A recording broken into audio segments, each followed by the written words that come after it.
Next, we will remove the bolts securing the bearing to the conveyor.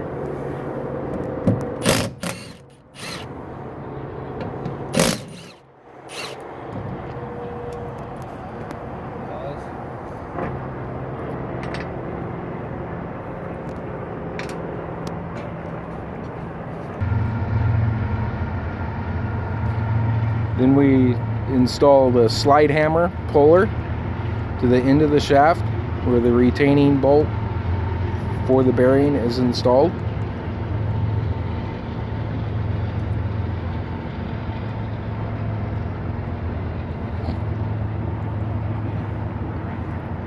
Yep.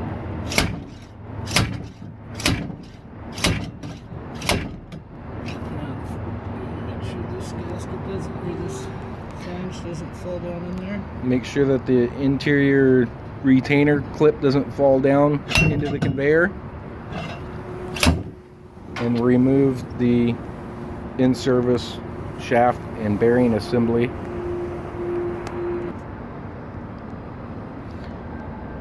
Now we install the spacer plate with the grooved notch toward the bearing. Apply a small amount of Never Seize to the shaft end that is going into the roll.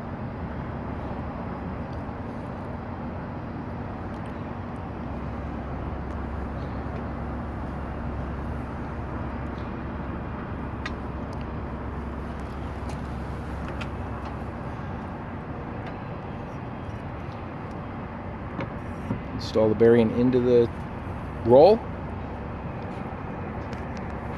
We will be going from...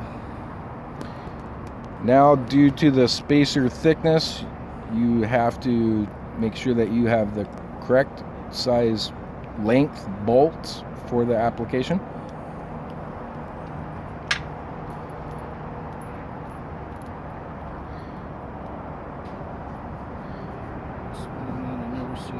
A little bit of Never Seize on the threads.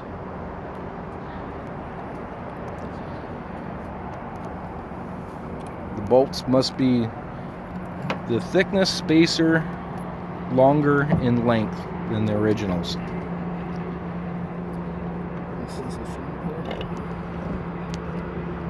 The bolts through the bearing spacer and housing of the conveyor. Seam sticking through there. Then the retainer plate, and start your bolts.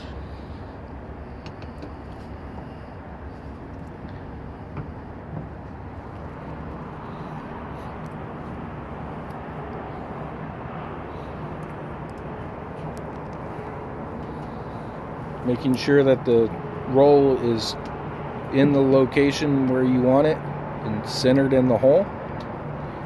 And tighten the bearing bolts.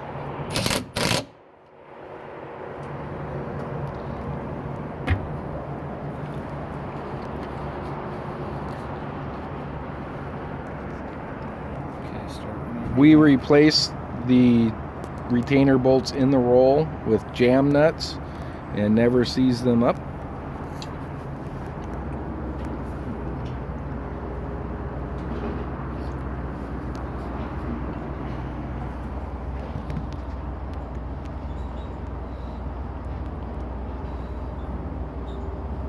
And you must first tighten the locking jam nut or the bolt, and then the jam nut.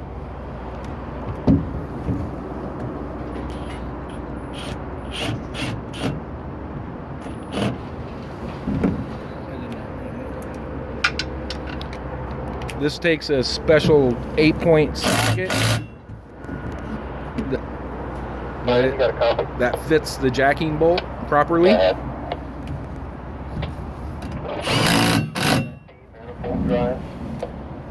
Those must be tightened first, and then the locking nut.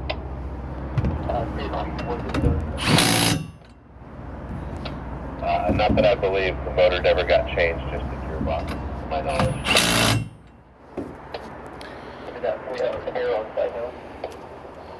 Making sure that the new length bolts are not too long, otherwise they can hit the jam bolts. The roll must be centered so that there is clearance between the hub of the roll and the conveyor. If both bearings are replaced on a single roll, this must be reestablished for center of the conveyor.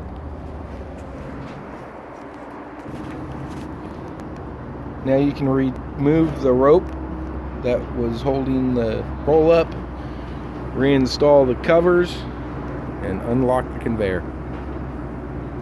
Proper greasing for the bearing must be performed.